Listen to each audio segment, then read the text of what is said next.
This is exactly right.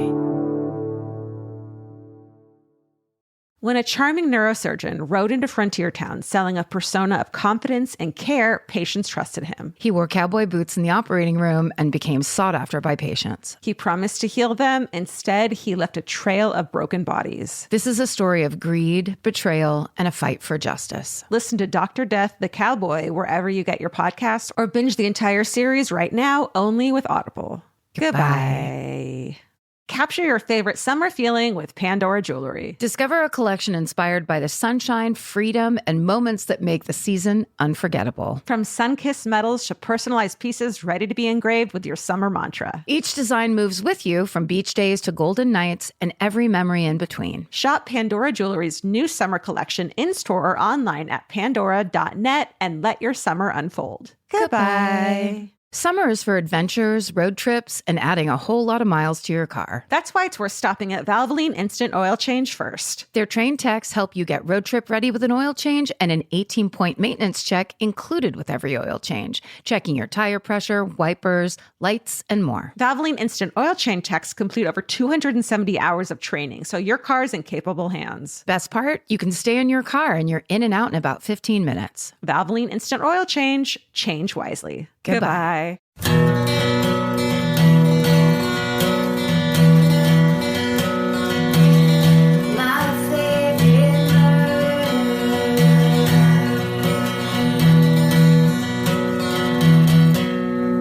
I just found a watch. Free watch. Do I get to keep this? It's so cute. Yeah. Free watch. Free watch on the couch at George's house. And with that, hi, welcome to My Favorite Murder, the Hometown Mini Edition. it's a surprise. We just read some of the emails you guys have sent us telling us your hometown murders because they're so good and plentiful. There's probably 100 billion, Yeah. I think, in our Gmail right now. At least. So we're really trying to chip away at these. So we're dropping a mini episode for you. Yeah. So we can just at least get some of these read. We were just trying to catalog these and get them out in the open. Everybody's got a murder story they want to tell. Yeah, and you can do that by emailing us at myfavoritemurder@gmail. Make it interesting, write it out. Don't put a link of like some random wiki page. I would say no more than 8 paragraphs, probably. Shorter the better if you're good at grammar. Grammar's great. Yeah. All right. Let's read. Those are all the tips you're going to get. Yeah, that's all we can tell you. Want me to go first? Sure. Because this one is from Eva, and she says, this is my hometown murder paranormal edition. Ooh. You know, we like those. Mm-hmm. Hello, ladies. I've been gleefully binging on your podcast that was recommended to me a couple weeks ago on the last podcast on the left page. Yay. That's nice. That's nice. Thanks, guys. I'm so glad they did. So are we, Eva. This is a combination my hometown murder, that being Detroit at any time of this story, and what I believe got me into true crime. I was 4 years old back in 1972, and my dad and uncle went to a union meeting together. Now, please keep in mind I was only 4 and can only remember this in what I can best explain as flashes and what my mother has told me. As my mom and I, wait at home for my dad to come home, she's watching TV in the living room and I'm watching TV in another room. And she tells me that she hears me scream and start crying, and she runs to me and she grabs me and asks me what's wrong. And I point to a family photo of my parents and I on the wall and tell her, can't you see my uncle's face is bleeding? Ew, that just made my arm, I just got shivers in one arm, which is kind of a weird feeling. Oh my God, that's called a heart attack, I think. Oh, well, bye you guys. Steven, I love you the most. That's the secret I've been keeping this whole time. Wait, what? Yeah. Okay, so, sorry. Back to Eva's email. So she says, can't you see my uncle's face is bleeding? Ew, creepy out of a 4-year-old. Yeah. 4-year-olds are creepy. Creeps. And she said she looks at the photo and she thinks I'm going insane. And so she said I sobbed uncontrollably and kept telling her that my uncle was going to die and that they were going to throw him in the water in that white car. Children. She was finally so spooked at what I was saying that she said she spanked me to try to snap me out of it. Oh my God, the 70s. The 70s. But it That's was like a rational thing back then. Yeah, but she also, because her mom was trying to snap her out of it. And probably her mom was so scared at that point that her 4-year-old in like adorable baby voice. Yeah, being like, blood, mommy, blood. Blood, mommy. They're going to kill him, mommy.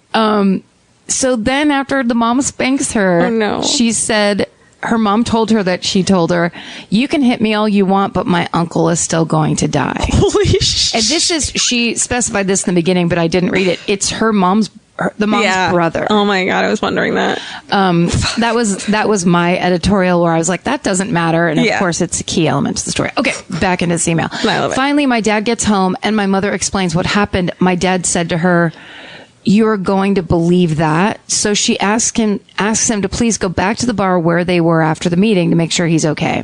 My uncle and his family did not have a home phone. Don't ask me why. That's just nuts. The 70s. The 70s. So my dad goes back, comes home and tells my mom that he was not there anymore and he probably went home. A few hours later, my mother gets a call from my grandfather who's at the hospital and tells her to please go right away. My uncle has been shot in the face and he was already brain dead. Come say goodbye. Turns out there was an ugly union-related argument. My uncle was the union rep. They shot him and they were going to dispose of his body via a white car when they all got caught. Now both my arms have chills. Oh my God. My mother always said that she had not believed my father, that had she not told my father, nobody would have ever believed her. I only remember, like I said, in flashes. For some reason, I do remember that I was watching Lassie. Thank you. Stay sexy and don't get murdered. Best advice ever, Eva. Oh my God. Like, did the parents ever love her again? Probably not. Well, they were definitely scared of her after that and gave her whatever she asked Totally. for. It's like that one Twilight Zone episode. Yes. Yeah, where like they have to appease the little kid or he'll make you go away. Yeah. That's right. That is so creepy. I love it. I buy it. I also want to know, did she ever have any visions after that? Me too. Now I want to go into the whole paranormal podcast. We could do a paranormal episode. That's a great idea. Let's do that. Oh, hold on. I'm really sorry, but I just saw an email that said, oh, one more thing. That's exciting. Oh, wait. This starts, hello, ladies, a couple more quick stories. It might be too long. Okay. You know what, though? It's 2 paragraphs. Okay. All right, Eva, this is all about you today.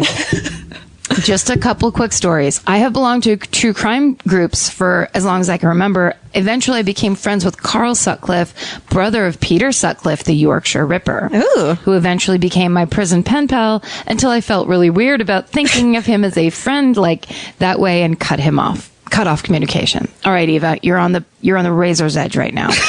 Anywho, Carl told me that at the time of the Yorkshire Ripper murders, he was in his teens, his brother Peter being his senior by over 10 years. Well, Carl had this girlfriend, and he would always ask Peter to please give her a ride home. Oh, shit. Oh, my God. So that the Ripper wouldn't get her. Not knowing, he just put her in the car with the Ripper himself. Another story is about my friend Jimmy's Boy Scout trip to a fun house here in Chicago. He said that boys were being boys and pushing and shoving the people dressed up to scare the people in the fun house and running around and such.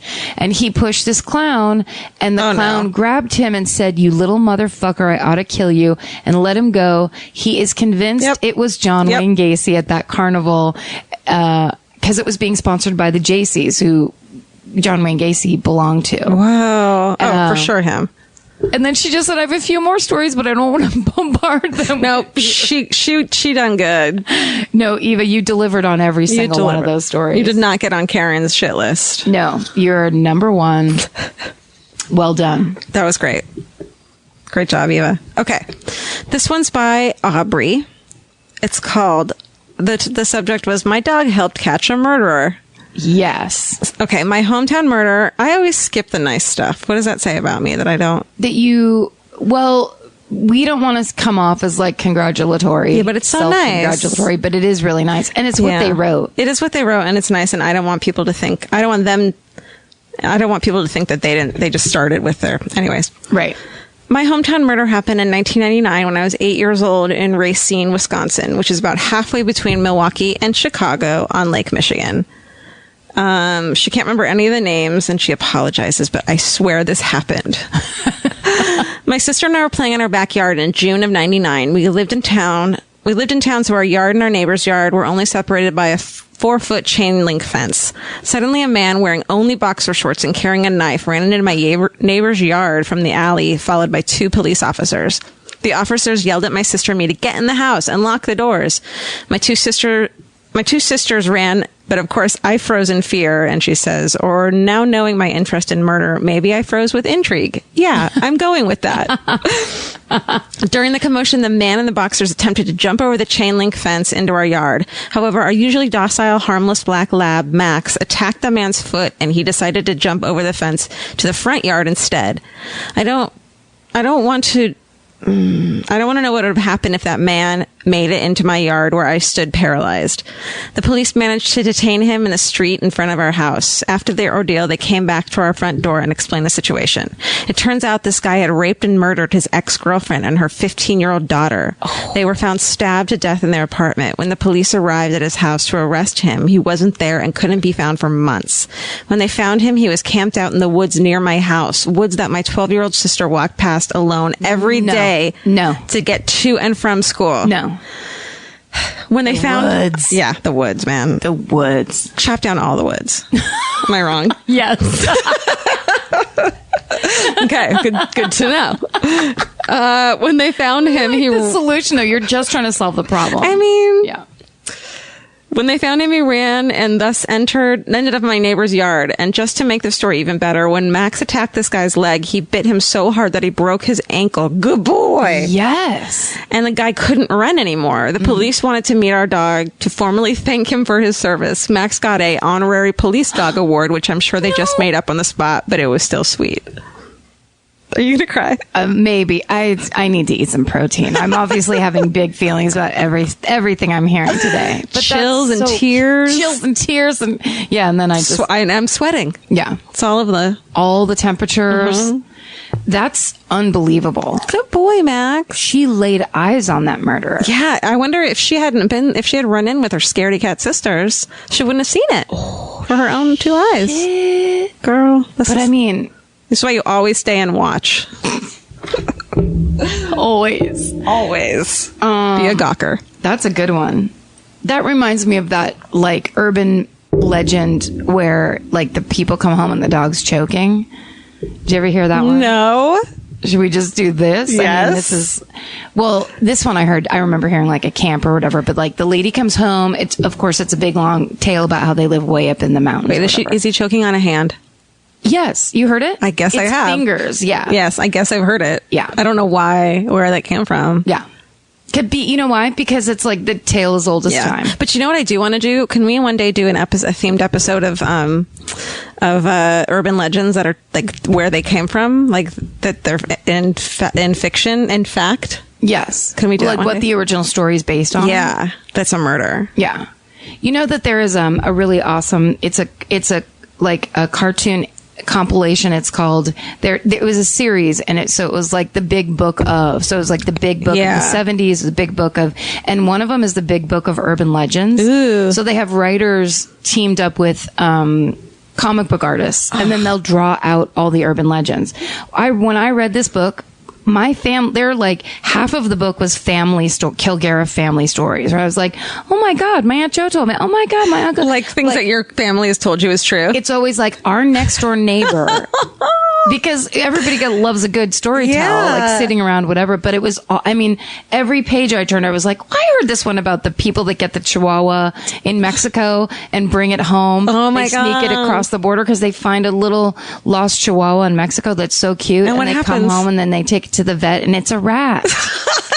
Classic legend. That's so stupid. But so it's kind of real. It's like enough real of like, this happened to our neighbor's friend. Do you know that I'm the kind of person that if someone told me that story, I would argue with them that they were wrong. Like someone tells a story at a party, I'm like, bullshit. Like I just don't even let them have it. Fucking, that's so stupid. How would that happen? And then they're like, I guess you're right. And then they don't want to talk to me. You're right at the end of the day. I guess we shouldn't have fun, Georgia. Georgia shouldn't be invited to her own parties.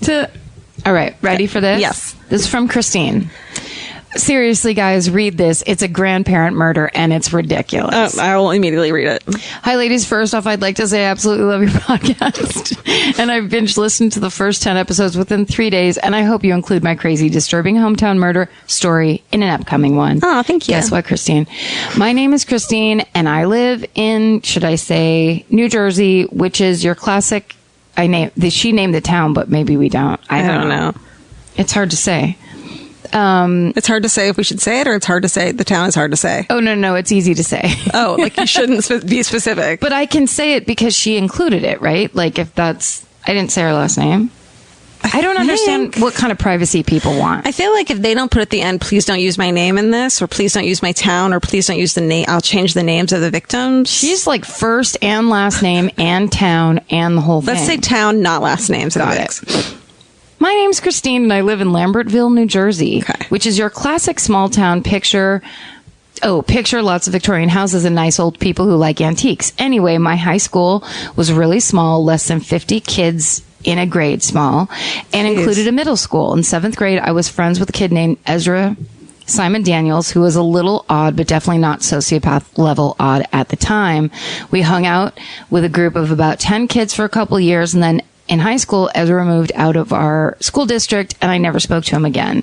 Fast forward to my sophomore year of college, just a few months ago, and a friend of mine from home calls and asks if I heard what Ezra did. I hadn't, so I promptly Googled it. Turns out he called the cops from a Walmart 15 minutes from my house at 5 a.m. and told them he was covered in blood and didn't know why or how he ended up in the Walmart parking lot in the first place. No. Then they took him back to his home where he lived with his grandparents, and they found the grandparents laying in their bed, bludgeoned to death with an aluminum baseball bat. Oh, no. They're beaten so badly that they had to pull their dental records to make sure it was them. It's them. I promise you.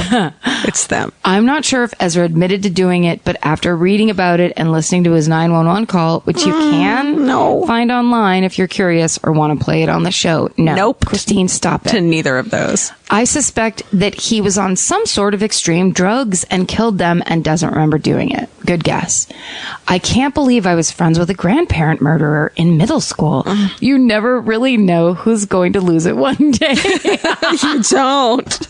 It's going to be one of us. It's so true. The odds are in our favor. I hope you guys enjoyed this super fucked up story. Keep making awesome episodes. Have an awesome day, Christine. Thank you. You too, Christine. That was well written, taught, well told. To the point, succinct. Horrifying. Everything one wants from well done. Murder. A+. Summer means a whole new world for your feet. They're walking more, sweating more, and going barefoot all day long. For summer feet that need real comfort, there's Bombas. Bombas has a whole line of sport-specific socks for golf, yoga, the gym, and every kind of runner. They also make soft, supportive compression socks that are especially great for summer travel. Bombas sandals and slides are made from super lightweight, cushy, waterproof EVA foam, so they feel incredibly comfortable. And the best part? For every item you buy, Bombas donates an essential clothing item to someone facing housing insecurity, with over 200 million donations and counting. I wore my Bombas compression socks on the plane ride to and from Italy. And listen, I'm a girl of a certain age at this point. It needs to be done. And I felt so comfy and so secure with my cute little Bombas socks. So head over to bombas.com/MFM and use code MFM for 20% off your first purchase. That's BOMBAS.com/MFM, code MFM at checkout. Goodbye. In the summer, healthy habits are easy to keep until you leave the house. You walk out the door, and the next thing you know, you're barefoot and feral in a gas station candy aisle. That's why Kachava makes it easy to maintain your routines. Kachava is an all-in-one nutrition shake, and now it comes in new travel packs. Every packet gives you a simple shake with protein, fiber, vitamins and minerals, greens, probiotics, omegas, electrolytes, and more. They're easy to toss into a bag, easy to take on the road, and a simple way to stick with your normal wellness habits, even when your schedule changes. Man, that Kachava matcha in the individual packs is like my dream snack. It's exactly what I need and want in between the not great meals I'm eating for lunch and the snacks I would have had anyways that are terrible for me. Like, this is something I feel like I'm treating myself when I take. You're treating yourself to vitamins, fiber, all these things that your body really wants and needs and kind of craves that It does seem like it takes a big effort to get. So now you're getting it all in one packet and in a little drink you like. Take your daily ritual with you. Go to Kachava.com and use code MFM for 15% off your first order. That's Kachava, KACHAVA.com,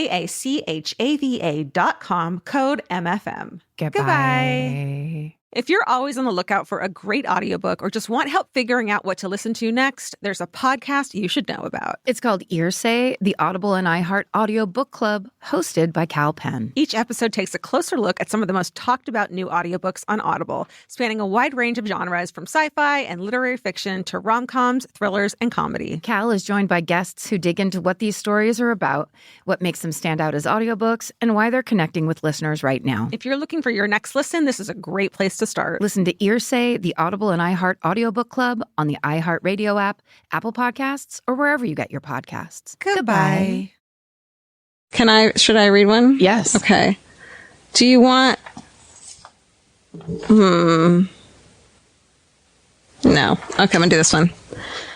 All right. This is by Giselle. Okay. I'm sure you're getting... The supermodel? Yes. Okay. She listens. Great. She's a fan. Hi. I'm sure you're getting some crazy stories, but I kind of like this one because it happened right next to my best friend's home, where she slept soundly in her bed.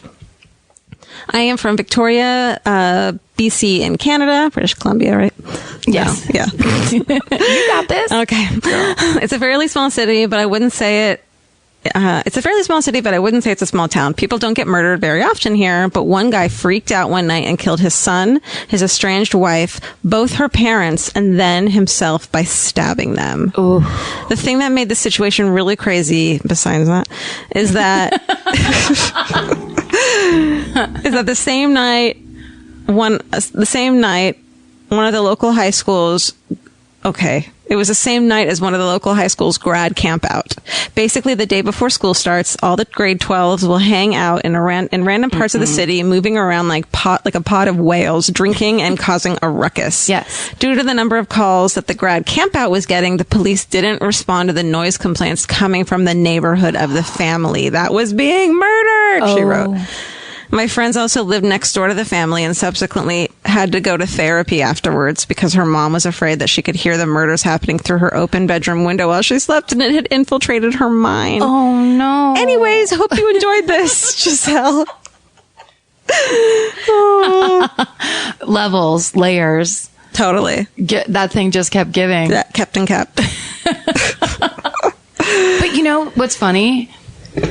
I understand that woman who has that fear.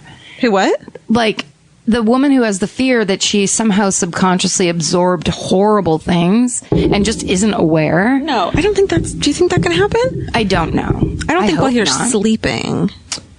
I mean, who knows? But, like, it's why I want to stop falling asleep in front of the TV, but just won't. Yeah. Is because God knows what's going in there. Totally. Terrible. Well, do you notice that when you have it, like, sometimes you dream shit that's so obvious, things that you saw that day? Like, Yes. you know, there's that new fucking Scully movie with Tom Hanks about the guy who crash landed in the Hudson, which looks so stupid. Mm-hmm. And I had like such obvious like water crash airplane dreams last night. Because you saw that billboard. I saw the trailer.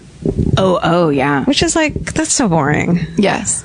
So let's make It's uncreative of the subconscious to serve that up. Totally. It's right there. Well, yeah, keep it to just your teeth falling out or weird naked people. at school. Yeah. Horror movies. The basics. Yeah. Do you want to read one more? Sure. This one's from Beverly. It says, "Hi, Georgia and Karen. My name is Beverly and I'm from Hamilton County, Cincinnati." She gets right into it. She's not complimenting anybody. She's got a story to tell. I respect you, Beverly. The county I live in is so small we have no history of murders. However, the town of Hamilton in the county north of mine, Butler, is famous for the deadliest shooting inside a private residence, the Easter Sunday Massacre. Ooh, that sounds fun. Loving it. On Easter Sunday, 1975, James Ruppert killed his mother, his older brother, his older brother's wife, and his brother's 8 children. I thought you were going to say 8-year-old. That took a terrible left turn. Oh. No one really knows why he shot all of them, as there was never really a motive aside from him simply hating his mother and brother. Though some think he may have been envious of his brother, as at the time of the murders, James, 41, was still living with his mother, drinking heavily, and had trouble holding down a job. By all accounts, his childhood was terrible. His mother wished he had been born female. Oh, that's always bad. Yeah. And his father was incredibly violent. Also bad. When he was 12, his father died, and his older brother took over the role of father, including the violence towards James. Oh, no. He's currently serving 2 life sentences at a correctional institute in Lima, Ohio. Also, if you're interested, there is a current murder investigation in Pike County, 2 counties over from me. Everything is based on where Beverly lives, which is awesome. Where 8 members of the Roden family were found dead in 4 different houses. 3 were adjacent, while the other 2 were a bit further away. There have been no arrests, but during the investigation, the police found marijuana and cockfighting operations in the 3 adjacent houses. The fuck? You'll be happy to know that while the killer was fairly remorseless in the killings, all victims were shot multiple times. They left, oh thank God, a 3-year-old, 6-month-old, and a 4-day-old alive. Though the 4-day-old was found in the same bed as her dead mother, so yeah. Oh, my Here's the link if you want to know more. Guess what? Don't want to know anymore. But Beverly, again, a beautifully written email. That had to be a murder, like a murder about drug money. Yeah, crime involved, mafia-esque. If you don't kill the kids, although you killed the woman, the wife. Yeah, true, but maybe she was involved. Yeah, that's true. Yeah, I like the story of the person that doesn't kill 3 incredibly young children. Yeah, me too. And insteed just orphans them. Yep. What? Just ruins How are we choosing one over the other? I also like when you said, when they were like to wish it was born a girl, and you're like, that's bad. And then when you said, also he was abusive, you said, that's bad too. Just to like clarify that, like you weren't being like one was worse than the other. That's right. I mean, it's all bad. Yeah. Also, that's a classic turn. I think that turn is the perfect example of what it's like to be into true crime. When you're like, ooh, the Easter Sunday Massacre, ooh. Yeah. And then when you immediately get into 8 children are dead, like, all of that ooh is gone. I didn't want that to happen. That's not what I was looking for. I haven't, should we end on an I survived? Sure. Oh God, I got cat hair all over. First person? It's not an I survived. It's like a, can you believe, let's see here. All right. So, oh no. Okay, so Bree wrote on the Facebook page, lots of drama today, so let's lighten the mood and talk about how I almost got murdered. Okay. Love it. Great. So when I was 4 years old, my parents and I lived in a tiny duplex in a small California mountain town by Yosemite called Mariposa. So the year is 1993, and my mom and I are home alone one morning while my dad is at work. Being the early 90s and all, she was in the shower, and I was sitting on the couch watching cartoons. The large window above the couch was wide open. A man, maybe in his 40s, walked up to the window and started talking to me. Here's the conversation to the best of my recollection. Hi, sweetie. How are you doing? You watching cartoons? Where's your mommy? She's in the shower. Oh, she is? Is your daddy home? Nope, it's just me and mommy. Oh, okay. Can I come in and watch cartoons with you? I don't think I'm allowed. It's okay. I know your mommy. Okay, hold on. I walk over to the door to unlock it. I'm able to reach and unlock the doorknob, but the deadbolt is slightly higher, and I was a very tiny kid, so I couldn't reach it. All the while, he's at the window peering in, watching me trying to get the lock open. Finally, I say, I can't reach it. Let me go get mommy. Let's see. And he says, oh, no, that's okay. Bye, sweetie. And he ran off. Then my mom got out of the shower a few minutes later, and I told her. I remember how white her face turned. And that's why I've always been thankful for being short. I did the same thing, but I let the person in. No. And we sat on the couch and talked. No. Yep. And he didn't know my mom was home sick from work that day. We were both homesick. And when I told him, I still remember him going, because my mom goes, Georgia, who's here from upstairs? And I can remember him panicking and leaving. No way. Yeah. And he gave me like a friendship bracelet. He was clearly going to murder me. Oh my God. Yeah. He said he was a door-to-door salesman. He looked like an out of work actor in his like best suit, which wasn't great. Yeah. Looking back, I almost got murdered. Yeah. Yeah. Bree, I feel you. Thank you for that story. Bree. Oh my God. That was a good story. She said baby sexy. To get baby murdered. Oh my God. Sitting in front of an open window and having some goddamn hobo walk up. Yep. And you're the pie. No. Wow, that was crazy. It's crazy. Is that our mini? I think that's our minisode. Murder minisode. That was really satisfying. Great job, everybody. Yeah, thank you guys. Send us more and like make the subject line really great, and that way we'll open it and read it. Or don't, because we're still going to read it anyways. Yeah, that's true. Thanks for listening to the Murder Minisode. Well done. Stay sexy. Don't get murdered. Bye. Bye. This may surprise you, but clothes that feel good and look good don't have to be mutually exclusive. Designs that make you feel as good as you look is what Hill House is known for. Hill House Home invented the viral nap dress. Hill House makes fun, versatile fashion that elevates your look. I now own 3 nap dresses. I love them. They're so comfy and cute. Pockets for days. You know. Get 15% off your first order of $100 or more at hillhousehome.com with code MFM15. That's MFM15 for 15% off at hillhousehome.com. Goodbye. While the world watches the stars at the FIFA World Cup, Hyundai has its eyes on the next generation of talent. The future soccer stars who are already turning heads at age 14. Because next doesn't wait for an invitation. And Hyundai doesn't either. Hyundai has always moved the future within reach. Hyundai did it by making advanced safety standard on every vehicle. And by engineering EVs with ultra-fast charging capability. And Hyundai continues doing it every day because the future isn't some far-off concept. It's already here. Next starts now. Hyundai, an official partner of FIFA. Goodbye. If audiobooks are your thing, or if you've been meaning to listen to more of them, you should check out a podcast called Earsay, the Audible and iHeart Audiobook Club, hosted by Cal Penn. Each episode spotlights standout audiobooks on Audible across all kinds of genres. Sci-fi, comedy, romance, thrillers, and more, with Cal talking to guests who help break down what makes each story worth listening to. It's a fun, easy way to discover your next great audiobook. Check out Earsay on the iHeartRadio app, Apple Podcasts, or wherever you get your podcasts. Goodbye.